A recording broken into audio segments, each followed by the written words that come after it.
Tout à l'heure, on a parlé de pétantique, donc britannique, et puis on va parler d'infrastructures routières et autres. Pour la finalité, ce sont des besoins fondamentaux de la population. Tout ce qu'on peut faire, comme dans ça. Quand on prend la question d'un pays, en fait, on veut l'amener au développement. Et pour le développer, il y a trois axes principaux sur lesquels on s'appuie. Il y a d'abord la roue de la croissance des ressources humaines, c'est-à-dire la formation, pour former les gens, les ingénieurs, les économistes, donc on investit dans l'éducation. Et puis, afin de pouvoir obtenir le développement technologique, n'est-ce pas?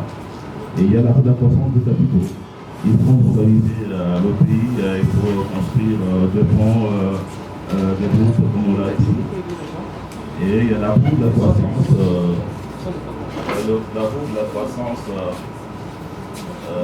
des ressources naturelles qui sont explorées toujours dans le but de pouvoir arriver au développement. Et tout cela, c'est pourquoi? C'est pour arriver à satisfaire les besoins fondamentaux de la population. Et d'après Abraham Maslow, dans la pyramide de besoins, il y a les degrés de besoins. Nous avons d'abord les besoins primaires. C'est pas les besoins primaires, c'est les besoins, par exemple, de se nourrir, de se vêtir. Donc, parce que sans manger, on ne peut pas exister. Et il faut se soigner. Et puis il y a les besoins secondaires. Ce sont les besoins de sécurité. On doit se sentir en sécurité, on peut bouger en sécurité, on doit avoir une maison et tout ça.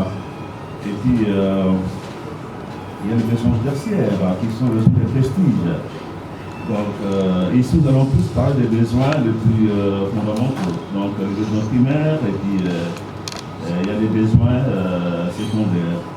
Parce que dans le pays où ces besoins sont atteints, on se préoccupe du statut social, sa valeur de la société et tout ça. Est-ce que nous pouvons dire que ces besoins fondamentaux et puis dans notre pays sont satisfaits? Je vous pose la question. Vous êtes tellement passif. Donc vous devez aussi participer, n'est-ce pas, aux exposés. Est-ce qu'on peut dire que ces besoins sont satisfaits? Non, n'est-ce pas? Alors, qu'est-ce qu'il faut faire pour satisfaire ces besoins? Ici, j'ai abordé la question sur deux plans. Il y a le plan national, de la politique nationale, et puis je vais parler de la politique continentale, pour arriver à satisfaire, n'est-ce pas, les besoins de la population. Et pour que ces besoins soient satisfaits, il faut que les ressources, les moyens qu'on a, soient affectés de façon judicieuse. Est-ce que vous pouvez dire dans notre pays, les ressources sont affectées de façon judiciaire? Il y a des efforts. Répondez-moi. Il y a des efforts. Pourquoi vous ne répondez pas là-bas? Soyez actifs. L'écho, ça fait beaucoup d'écho là. Ça fait beaucoup d'écho? Oui, les micros, il n'est pas bien.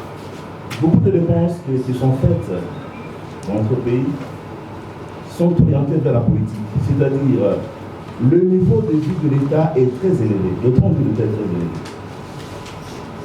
L'argent que nous percevons, ce que nous avons, c'est déjà pas suffisant, mais la politique consomme beaucoup de ce que nous produisons. Ça veut dire quoi? Nous avons une multitude. Parce que pour que le chef de l'État arrive à satisfaire aux besoins de la population, il doit prendre les moyens. Et ces moyens doivent être bien canalisés pour satisfaire les besoins dont je parlais tout à l'heure. Et pourtant, le système que nous avons constitutionnel dans notre pays a fait qu'on a vraiment multiplié les institutions inutiles dans notre pays et qui nous consomment beaucoup d'argent. Et par là, j'entends, aujourd'hui nous avons un centre avec le Conseil économique et social. Je pense que la population ne connaît pas ce que ça veut dire ou ce que ça fait. Nous avons par exemple la Commission nationale des droits de l'homme. D'un côté, on a un ministère des droits de l'homme, de l'autre, on a une commission nationale des droits de l'homme. On ne sait pas ce que ça produit, c'est cette collaboration. Nous avons, par exemple, nous avons le CESAC, nous avons le CENSA, même la CENI, et je vais le démontrer plus tard, pour dire que c'est l'argent qui est affecté à des institutions qui, à mon avis, peuvent ou ne pas exister, et le pays va fonctionner. Parce que nous avons besoin d'avoir un gouvernement, une assemblée nationale, qui peut le gouvernement, qui va les budgets. On a besoin d'avoir des tribunaux. Ce sont les institutions indispensables. Mais nous estimons que ces institutions-là consomment combien d'argent? On fait le calcul. Ça consomme environ 200 millions de dollars par an.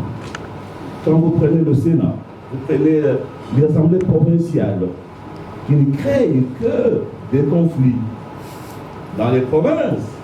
Vous prenez CENSA, Consolidation sociale, la CENI et autres, on arrive à environ 200 millions de dollars par an. Et maintenant, quand nous prenons une mandature de 5 ans, donc ça vous consomme combien? 1 milliard de dollars.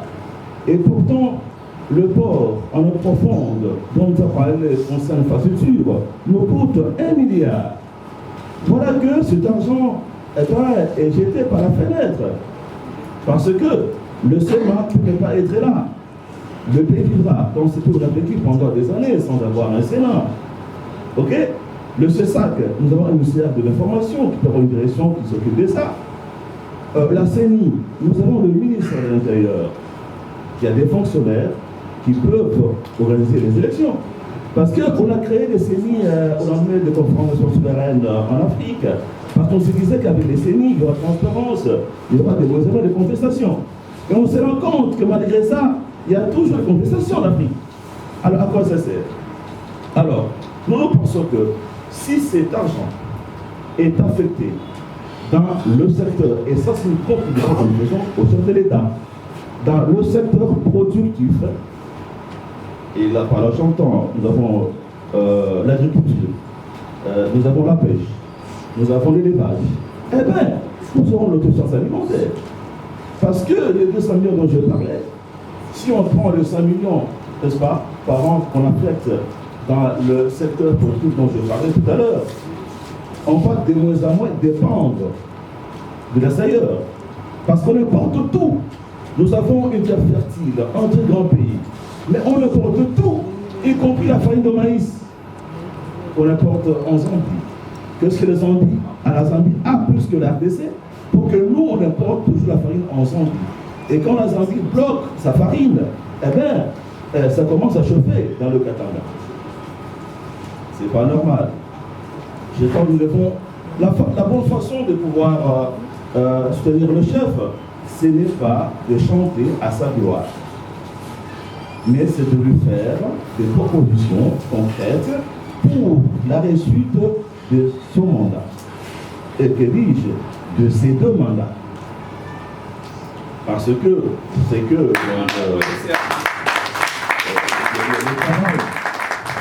le travail tel qu'il est fait, je suis persuadé que le 2e mandat va bel et bien être là. Alors nous devons tous y contribuer. Alors pour résoudre le problème de besoins primaires dont je parlais, donc on appelle besoins vitaux, notamment de se nourrir, tout ça, il faut investir davantage, notamment dans les routes. On nous a parlé des routes ici, nous avons plus de 130 km de routes indexées avec 7000 enfants de la Paris urbaine et tout ça. Quand vous prenez 100 millions de dollars, ça vous fait combien de routes par an? Ça va vous faire 100 km, hein, parce que généralement on dit qu'un kilomètre ça vaut 1 million. Et en construisant des routes, en réhabilitant la voirie urbaine, eh bien rien que ça, le mandat du chef, c'est une réussite. Si seulement si on trouve que quelqu'un peut quitter ici, aller à l'Okolela en voiture, ce qu'on n'a jamais fait. Parce que moi j'avais été parti à l'Okolela autrefois, il fallait passer par Congo-Brazzaville, passer par Oyo, prendre, n'est-ce pas, dans le rapide, avant d'arriver, disons, à l'Okolela. Alors, il y a aussi les besoins sécuritaires. Est-ce qu'on peut dire que nous sommes en sécurité totalement? Que non. Parce que dans l'est de notre pays, ça fait des décennies que nous sommes tués, que nous sommes violés par les pays étrangers. Les États voisins et leurs rébellions viennent créer de l'insécurité chez nous. Mais qu'est-ce qu'il faut faire en fait? Au lieu de pouvoir jeter cet argent par la fenêtre, mais nous devons investir dans la défense. Parce que s'ils font ça, c'est quelque part quelque chose ne va pas. Vous savez, un char de combat, marque américaine, vous coûte 8 millions, donc 300 000 $. Par contre, l'achat, ça c'est français, mais pour l'Amérique c'est 7 millions quelque chose, et pour la Russie c'est 3 millions. Mais quand vous prenez 5 millions de $ par an, ça vous fait 33 chars de combat. Parce que moi je me dis, nous devons nous surarmer, nous la RDC. Nous sommes convoités par les pays voisins. Nous créons l'insécurité. Nous devons avoir un dispositif, n'est-ce pas, de défense dissuasive. On doit faire comme Israël. Quand on nous attaque, nous vous poussons chez vous et on vous annexe. Comme ça, vous commencez à vous battre pour votre victoire. Vous allez savoir ce que fait Poutine aujourd'hui avec l'Occident. Poutine a pris le temps de se préparer, étant donné que donc, il ne veut pas que l'OTAN arrive à sa porte. Il a pris le temps pour se préparer, c'est surarmé. Voilà qu'il a attaqué l'Ukraine aujourd'hui parce qu'on dit que la bonne façon de se défendre, c'est d'attaquer. Et en passant, nous compatissons avec le peuple ukrainien qui est en train de mourir. En tout cas, nous compatissons. Mais on s'en compte quand même que la Russie est respectée. Et nous, le Grand Congo, on doit nous respecter. Au lieu de pouvoir jeter l'argent dans des situations inutiles, notamment, nous devons mettre assez de moyens de la défense pour équiper notre armée et pour la former afin de pouvoir exporter l'insécurité dans les pays voisins qui nous agressent. Vous êtes d'accord avec ça?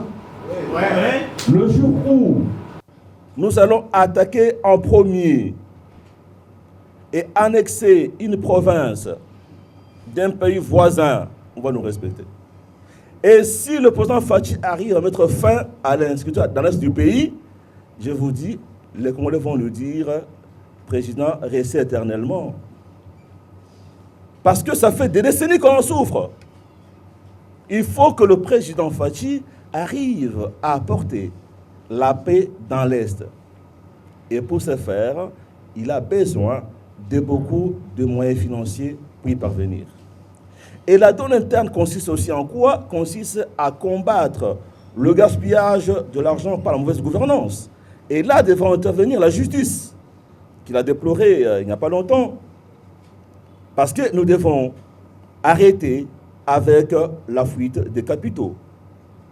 Parce que si on doit voir combien les capitaux sont placés dans les paradis fiscaux par les Congolais, notamment les Africains, ce sont des milliards. Dans 40 ans, l'Afrique a perdu environ 800 milliards de dollars qui sont partis frauduleusement dans des paradis fiscaux et qui vont assister les économies des pays riches. Et c'est là qu'on doit réfléchir. On doit aller dans le fond. Parce que j'ai comme impression que nous sommes plus habitués avec les débats des hommes.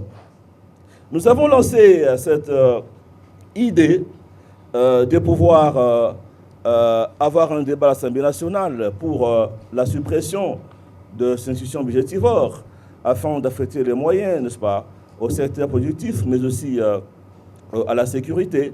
On n'en parle pas.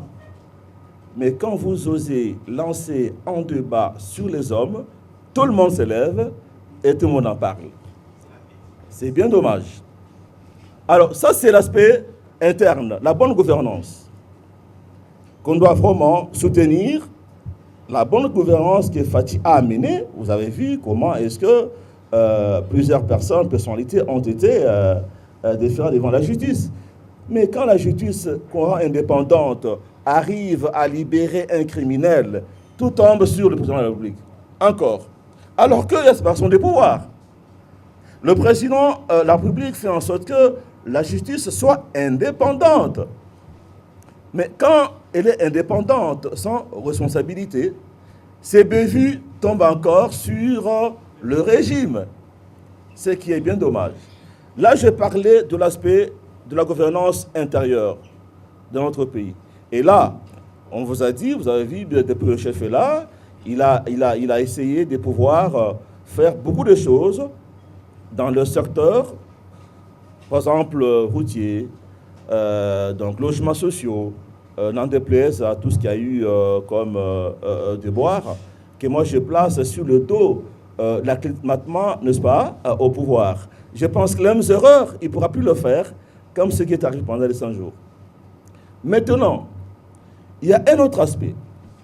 Quand on aura construit des routes, quand on aura la télécommunication partout, on aura des hôpitaux, on aura produit assez de riz, assez de maïs. Pour avoir ça, il faut quoi? L'argent, n'est-ce pas? Et comment avoir l'argent? Il faut travailler, n'est-ce pas? La création des emplois. Parce que, chers amis, le président peut tout faire. Et d'ailleurs, tout le monde voit les efforts qu'il entreprend pour travailler. Mais dès lors que quelqu'un a faim, il oublie tout. On peut lui faire une route, on peut tout faire. Mais dès lors qu'il a faim, il oublie tout. Et même quand nous serons amenés par ces efforts, la bonne gouvernance, de l'eau en permanence, de l'électricité en permanence, il faut payer. Et pour payer, il faut avoir l'argent. Et pour avoir l'argent, il faut avoir du travail. Et je sais que, par exemple, le programme 57 territoires va créer aussi de l'emploi à la base de nos territoires. Et pourra combattre aussi l'exode rural, des gens qui viennent chez nous. Mais qu'est-ce qui est à la base du chômage endémique au Congo et en Afrique? Et c'est là que je parle des problèmes continentaux. Ça, c'est un problème continental. Ce n'est pas un problème congolais. Comment continental? Le système économique qui a été, n'est-ce pas, instauré en Afrique par le colonisateur, c'est un système qui fait en sorte que les pays africains soient toujours dépendants de l'Occident. Toutes les entreprises qui ont été créées par le colonisateur ont été créées pour soutenir l'économie occidentale. Je prends l'exemple. Pour exploiter du cuivre, le cuivre est à Lubumbashi. On aurait dû carrément construire, et là, on passe dans ce que je dis, l'axe de l'industrialisation du pays. On aurait dû créer carrément une usine de fabrication de fils électriques à Lubumbashi. Mais non, l'homme blanc a préféré prendre le cuivre au Katanga. La Gécamine est créée pour produire le cuivre. La SNCC, créée pour le transporter jusqu'à Aïlebo. L'ONATRA le prend jusqu'à Kinshasa. Kinshasa, on l'amène à Matadi. Et de Matadi, on l'amène en Belgique. Mais quel long voyage! Or, en le faisant se passe au Congo, on gagnerait plus. Ils ont voulu que notre économie soit toujours dépendante de l'extérieur. Or, pour arriver à créer autant de croissance, autant d'emplois, eh bien, nous devons industrialiser nos pays. On ne peut pas le faire tant que nous sommes un champ, un grenier où on veut puiser, on amène ailleurs. Notre bois, allez au port de l'Onatra, vous trouverez c'est plein de grumes. Et ces grumes sont exportées à l'état brut, mais le meuble fabriqué nous revient ici à très cher, on achète. Donc, nos produits matières premières vont à l'extérieur, soutenir leur économie, parce que là-bas, il y a l'industrie, les gens travaillent, ils sont payés, ils payent les impôts, et puis ils payent, n'est-ce pas, le revenu, donc, comment on appelle ça? L'hyper. Mais ça pouvait se faire ici. L'Afrique doit se réveiller pour dire non à l'exportation de matières premières à l'état brut. Et ça, ce n'est pas un combat d'un chef de l'État. Ça, c'est un combat qui doit se mener au niveau de l'Union africaine. Parce que ceux qui l'ont tenté de façon en solo ont été éliminés. Vous avez le cas de Thomas Sankara, qui prônait le fait de pouvoir s'autosuffire pour Burkina Faso. Il a été éliminé. Nous prenons le cas de Muammar Kadhafi, avec tout le projet qu'il avait d'avoir une monnaie commune, donc africaine, IBAN africaine. Il a été éliminé. Donc il faudrait que les pays africains se réveillent pour négocier même avec ces entreprises-là afin qu'elles viennent installer chez nous leurs usines de production. Eh bien, la Sud-Afrique, qui est le Botswana, c'est le Botswana, je crois. Gaborone, c'est le Botswana, non? Mais ils ont mis fin à l'exportation de leur diamant à l'état brut. Le diamant maintenant est taillé au niveau de Botswana et ça ramène donc 40% de valeur ajoutée à ces diamants. Ajoutez à cela le fait qu'ils ont vraiment appliqué la bonne gouvernance. Le Botswana est appelé aujourd'hui la Suisse d'Afrique. Pourquoi j'ai dit ça? Aujourd'hui, il y a trop de critiques qui pleuvent sur le chef de l'État. J'ai posé la question ici, savoir, est-ce que les besoins vitaux sont assurés chez nous? On a dit non. Est-ce qu'ils sont assurés au Congo-Brazzaville? Que non. Au Rwanda, c'est non. Burundi, partout là, c'est non.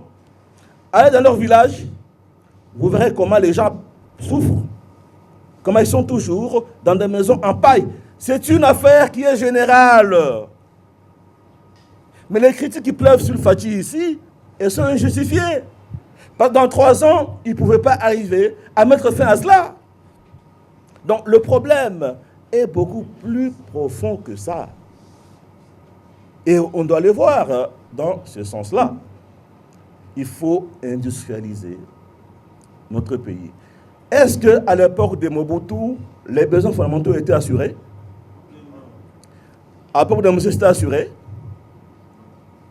Jikaka, c'était assuré? Alors, c'est-à-dire, les Congolais refuseront tous les chefs d'État qui viendront. Jusqu'à ce qu'un ange va venir ici pour nous diriger. Et quand l'ange viendra, on va demander Jésus.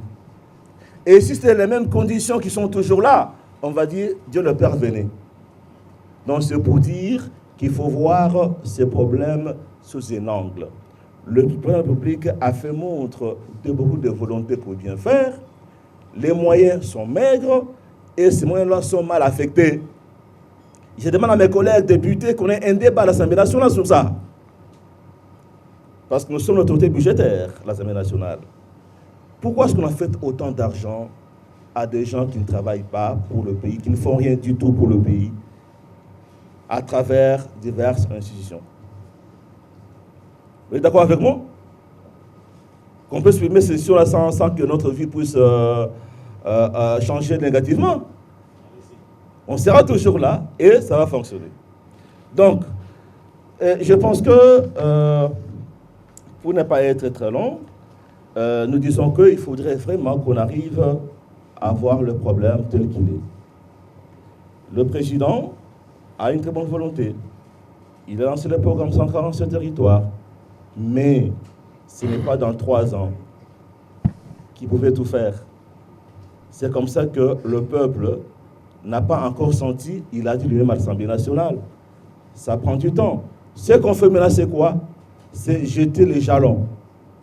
Le programme de 130 territoires va jeter les jalons.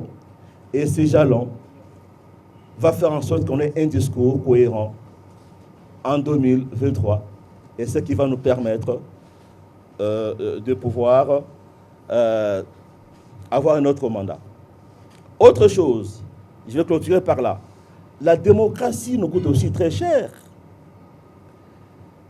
Tous les 5 ans, par exemple en 2018, on a dépensé 1,2 milliard $ pour les élections. Ce qui fait que c'est environ 120 millions de dollars par an. Aujourd'hui, on parle d'environ 600 millions. Ce qui va faire, c'est 60 millions par an. tous les 5 ans. Pour quel résultat? Nous avions copié le système des pays occidentaux. Avant, on avait un septennat. On a quitté le septennat pour un quinquennat. Dans des pays où l'administration ne fonctionne pas, quand un président arrive, ça lui prend du temps parce qu'il faut un temps d'acclimatement d'environ 2 ans pour tout maîtriser. Et les 3 ans qui restent, ce n'est pas suffisant. On avait le septennat chez nous. La France avait le septennat qu'il a abandonné il n'y a pas longtemps, qu'elle a abandonné il n'y a pas très longtemps. Mais nous, on est parti du septennat au quinquennat. Et tout président qui vient, on le diabolise. Cela veut dire quoi? Que tous les 5 ans, il faut le changer. Et celui qui viendra aussi pendant 2 ans s'acclimater, et ça sera un éternel recommencement. Donc, on a besoin du soutien populaire à nos chefs d'État. Le président arrive, il a besoin d'un soutien populaire pour réussir. Le combattre, l'insulter tous les jours, comme on fait aujourd'hui, ce n'est pas le peuple qui gagne. Donc, nous demandons à la population de donner son temps au plan public, les soutenir, après arriver à le temps du bilan. Et au temps du bilan, si le travail est mal fait, vous allez le sanctionner. Mais vous n'allez pas passer tous les jours à attaquer votre président, comme je le fais ici. Parce que la liberté qui a été apportée est maintenant libertinage. Même dans les pays démocratiques, allez en France, partout dans les métros, on n'insulte pas Macron tous les jours. Il y a un temps pour les débats politiques, mais ici, chaque jour qu'on le fait. En fait, on me dit que le temps est bien parti. Je vais me résumer en disant que tout le travail qui est fait par le plan public va dans le sens de pouvoir satisfaire aux besoins vitaux de la population. Mais il y a des préalables. Il y a des préalables. Nous devons affecter de façon judicieuse nos ressources, comme on a proposé aussi qu'on puisse réduire le tronc défi de l'État en supprimant les institutions budgétivores et que ces moyens puissent être affectés au système productif qui crée de l'emploi, de la croissance, parce que plus on travaille, moins on a l'inflation, parce qu'on produit plus et plus les gens ont des moyens pour pouvoir vivre. Donc je vais devoir peut-être arrêter par là, et puis je vais attendre vos questions pour enrichir le débat avec vos propositions. Merci beaucoup. Merci beaucoup.